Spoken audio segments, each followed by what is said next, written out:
जो भी मोबाइल दिन में 10 घंटा यूज करता है वो भीख मांगेगा, और जो 15 करता है वो पागल हो जाएगा। मोबाइल यानी मौत। हमको बेवकूफ बना दिए, तुम हो बेवकूफ, तो हारना तो पक्का है। मेरी जिंदगी में एक ही चीज, मोबाइल यानी मौत। जो भी मोबाइल दिन में 10 घंटा यूज करता है वो भीख मांगेगा, और जो 15 करता है वो पागल हो जाएगा। क्योंकि मोबाइल ने तुम्हारी सबसे प्रेशियस चीज छीन ली, सोचना। तुम्हारे रिश्ते छीन लिए। पहले जब हम अकेले होते थे तो अपने दोस्तों के साथ बैठते थे, अब हम अकेले होते ही नहीं। मतलब हम अपने समय की बात बता रहे हैं कि हमें शाम को निकलना ही होता था। एक पर्टिकुलर एरिया होता था, चाय की दुकान होती थी, वहां सब इकट्ठा होते थे, एक चाय लेते थे और भी बहुत कुछ लेते थे और बैठते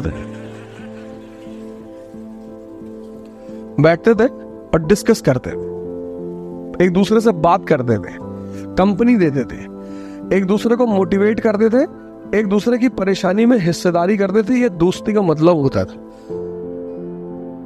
किसी के फादर एडमिट है तो उसके साथ रात भर हम भी हॉस्पिटल में रहते थे, उसको हिम्मत मिलती थी।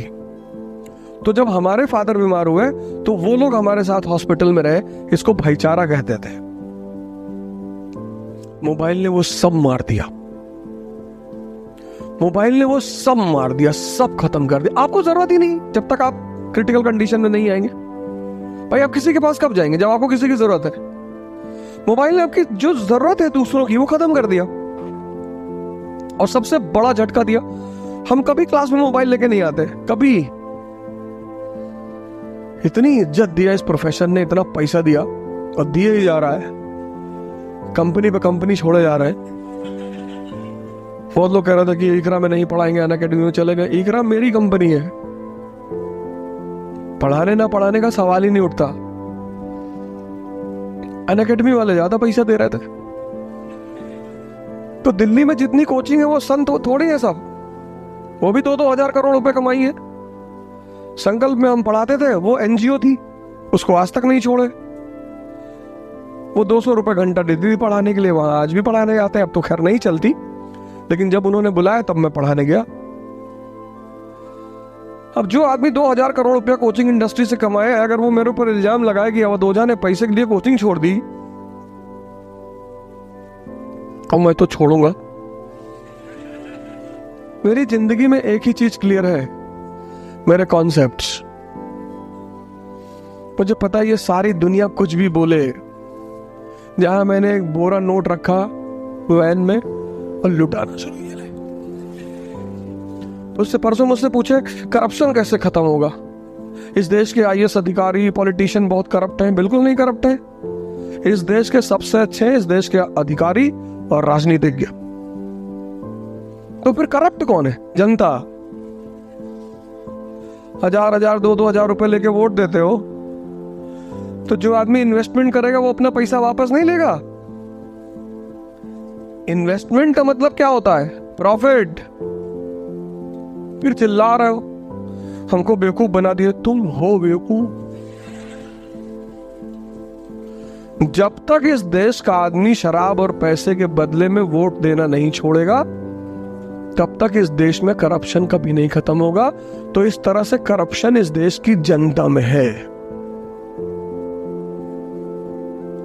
ना तो ब्यूरोक्रेसी में है और ना राजनीति में है। आप एक बार एक ऐसा आदमी चुन के देखो जिसने आपको 1 रुपया ना दिया हो, और फिर वो करप्शन करे तो बताओ हमें। क्योंकि जो सेवा भाव से आ रहा है वो क्यों आपको पैसे देगा?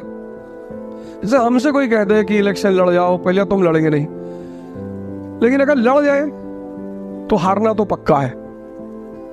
एक चीज तो गारंटी है कि हार जाएंगे, वोट नहीं मांगेंगे। तुम्हारी गर्ज हो तो दे दो, क्योंकि तुम्हारे लिए काम करने आया है।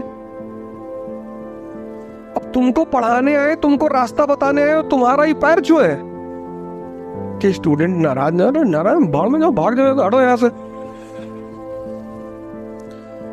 तो तुम्हें 1-2-3 काम करने पड़ेंगे। ये जो नेता तुम्हारे पैर छूते हैं इनको रोकना पड़ेगा कि भैया पैर मत छुओ हमारा। ये इन्वेस्टमेंट कर दें। आज मैंने तुमसे कहा इस बात को याद रखना, करप्शन हिंदुस्तान की पब्लिक में है, ना ब्यूरोक्रेसी में है, ना पॉलिटिशियन में है।